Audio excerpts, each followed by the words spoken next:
trabalho é Arborização Urbana e Conforto Agrotérmico em Espaços Livres Públicos, uma análise comparativa. Esse trabalho foi orientado pela professora Virgínia, do ProArcFAO-UFRJ, e foi realizado dentro do grupo de pesquisa ProConf, também do ProArcFAO-UFRJ. Eu, na verdade, sou do Instituto de Biologia, sou da Botânica. Eu fiz a minha graduação com esse trabalho, é um derivado, na verdade esse trabalho é um derivado do meu TCC. Atualmente estou fazendo mestrado em Gestão Botânica Urbana pelo UFRJ também, pelo Museu Nacional. E apesar de eu estar com pouco contato atual, infelizmente, com o grupo de pesquisa, dúvidas, sugestões e até recomendações de trabalhos similares são muito bem-vindas. Meu e-mail vai estar no final para você entrar em contato. E é isso, infelizmente não pude estar presente presencialmente no PNUD desse ano, mas espero que vocês gostem da apresentação. De início eu queria ressaltar a importância da árvore como elemento da forma urbana, então tanto na questão estética, como a dinamicidade de forma e cor ao espaço urbano, quanto a questão térmica, a árvore como elemento da forma urbana tem uma grande influência térmica, tanto na reflexão de raios solares, quanto na manutenção do clima, no aumento da umidade, enfim, vários fatores que fazem esse elemento ser muito importante na forma urbana. Tem também um grande valor cultural, com o sentimento de pertencimento, quando tem plantio também de espécies com valor religioso. Temos também sua influência na alimentação e na saúde urbana, quando a gente fala, saindo de árvores agora, de hortaliças, hortas, agricultura urbana, árvores frutíferas também. Na questão de saúde, a gente fala também de saúde psicológica, né, redução do estresse, ou saúde física, com incentivo à frequência de parques e espaços livres. Temos também o sequestro de carbono, que é muito importante no cenário de mudanças climáticas, junto com o conforto agrotérmico, e conservação de fauna e flora, com a árvore florescendo lugares para nidificação de pássaros, para a obtenção de alimentos de algumas faunas, também o plantio de espécies nativas auxiliar na conservação da flora. Enfim, esses são só alguns do leque de vantagens e fatores que a arborização urbana traz para o ambiente. Mas por que estudar a arborização urbana? Por que o maior número de dados é importante? Primeiro, porque eles geram menos problemas. Com o maior número de dados, a gente pode saber quais espécies despertam alergia, quais espécies têm raízes agressivas, ou uma copa maior ou menor. Então, auxilia justamente a um projeto que não cause tantas avarias ao mobiliário urbano, quais espécies colocar perto de pavimento, por exemplo. Então, com o maior número de dados, a gente pode evitar problemas que a arborização urbana pode causar. E a gente também vê o melhor efeito. Então, muitas vezes a gente precisa de um local que precisa, por exemplo, de sol no inverno. É interessante colocar uma espécie decídua, que perca um certo número de folhas no inverno. Ou talvez uma espécie com maior sombreamento, que é justamente isso que a gente vai trazer aqui na pesquisa. E todos os fatores geram menor custo, já que o projeto vai ser mais efetivo, vai causar menos avarias e até pode gerar uma redução, no caso do conforto agrotérmico, no uso de aparelhos de climatização, por exemplo. Bem, agora falando do projeto propriamente dito, a gente parte da principal pergunta, que é: como as características de diferentes árvores influenciam no conforto térmico? E para ajudar a responder ela, a gente parte do objetivo principal de analisar e comparar os efeitos de 4 espécies para o conforto térmico de espaços livres públicos. E no caso, essas 4 espécies são a Albizia lebec, Ficus religiosa, Ficus benjamina e Tamarindus indica. Essas espécies, esses indivíduos, estão localizados no Parque Linear Professor Roy Hobson, que é conhecido popularmente como Corredor Esportivo da Ilha do Governador. É um parque de clima tropical quente e úmido. Essa extensão em amarelo é toda a extensão do parque. Em verde está a localização das espécies e o trecho que a pesquisa ocorreu. Aqui embaixo a gente pode ver que elas estão dispostas em dupla, A Albizia e a Ficus religiosa num lado, e a 4 minutos de caminhada, a Ficus benjamina e a Tamarindus indica do outro.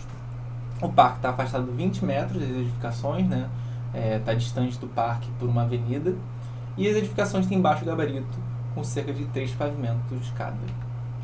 Aqui a gente vê o skyline das edificações que rodeiam o parque. A gente vê que a maioria delas são residenciais, e multifamiliares, que é uma característica do bairro do Maneró. Aqui a gente vê os cortes, com a Tamarindus e a Albizia estão mais próximas da Bahia, e a Ficus benjamina e religiosa mais próximas da avenida. E aqui imagens para vocês terem uma noção de como essas árvores estão dispostas, A Ficus aqui na frente, Tamarindus aqui atrás. Aqui a Ficus religiosa, com o instrumento que a gente usa para estimativa de altura, e a Albizia lebec aqui atrás, cobrindo parte da quadra. Bem, mas como realmente acontece a pesquisa?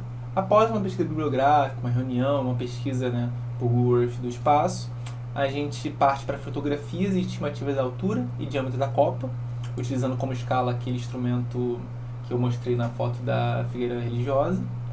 Então a gente faz o cálculo de permeabilidade da copa pelo aplicativo Glama, que eu vou aprofundar mais para frente. Então, com esses dados reunidos, a gente parte para medições de variáveis microclimáticas. A gente mediu temperatura do ar, umidade do ar, temperatura do solo, radiação solar e luminosidade em pontos fora da copa, ao sol, e sob a copa, à sombra.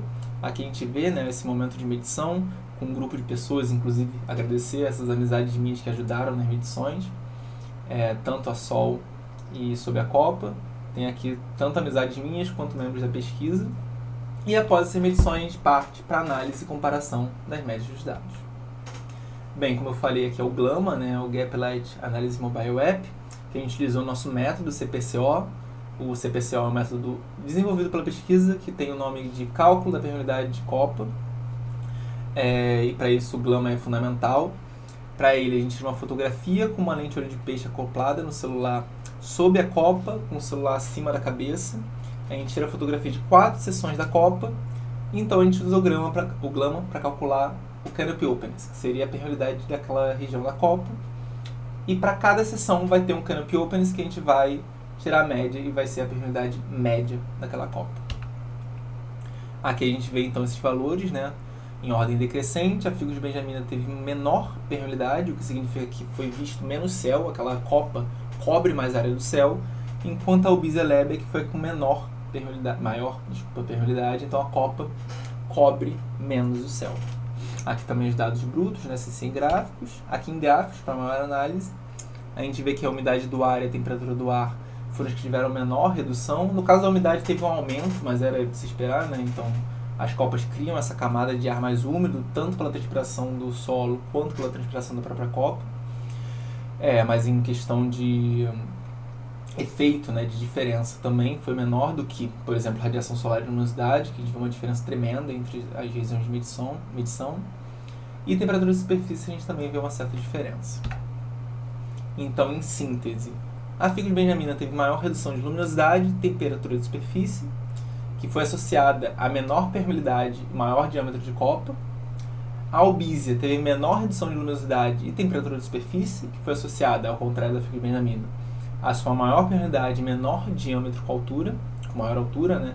Então é uma copa mais alta e mais curta, que também permite maior passagem da irradiação, o que faz com que o solo e a temperatura do ar, né?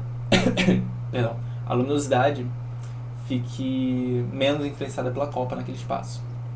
Enquanto a Tamariz Índica e a Figos Religiosa, a gente viu valores intermediários, exceto no caso de radiação solar, que a figueira religiosa apresentou maior redução, o que pode ser associado a um valor incomum, foi meio que fora da média ali na questão da redução da figueira religiosa. É provável que, se as medições forem realizadas mais vezes, esse valor se dilua e provavelmente que ela tenha valores intermediários também. Agora, em questão de uso, a Figos de Benjamina foi uma das que apresentou maior uso, justamente por ter um mobiliário favorável abaixo da sua copa. Ela cobre grande parte do Parcão, que é o parque de cachorro que ela está, junto com o tamarineiro. Inclusive, o uso pouco frequente do tamarineiro foi associado à figueira, né, à presença da figueira próxima. A Figos Religiosa também tem mobiliário sobre a copa, mas a sombra não sobrepunha ela, esse mobiliário, no período das observações. Eu estou correndo um pouco porque está acabando o meu tempo. Então a gente não viu grande uso. E a Albizia Leber, surpreendentemente, mesmo que com menor redução dos valores, né, a gente viu um uso intenso, principalmente por esporte, por estar justamente acima de uma quadra esportiva. Em conclusão, foi observada uma diferença entre as espécies, uma relação também com a morfologia, principalmente com a permeabilidade. O método CPCO que eu mencionei, que usa o Glama, foi importante, foi relevante, foi um método inovador nessa pesquisa, foi a primeira vez que a gente realmente atuou com esse método. E a gente viu uma grande influência do entorno no uso. Então a disponibilidade imobiliária, a presença de quadra esportiva, isso tudo influenciou justamente em como as pessoas estão usando aquele espaço. E aliar esse mobiliário com dados de copa, então, por exemplo, colocar naquele lugar da Albizia alguma espécie que sobreie mais e cause maior conforto, talvez fosse interessante. Mas enfim, tem outros fatores que também são relacionados. Eu queria agradecer a CAPES, a FAPERJ e a UFRJ por todo o suporte financeiro, as bolsas também. E, enfim, aqui está o código de financiamento também.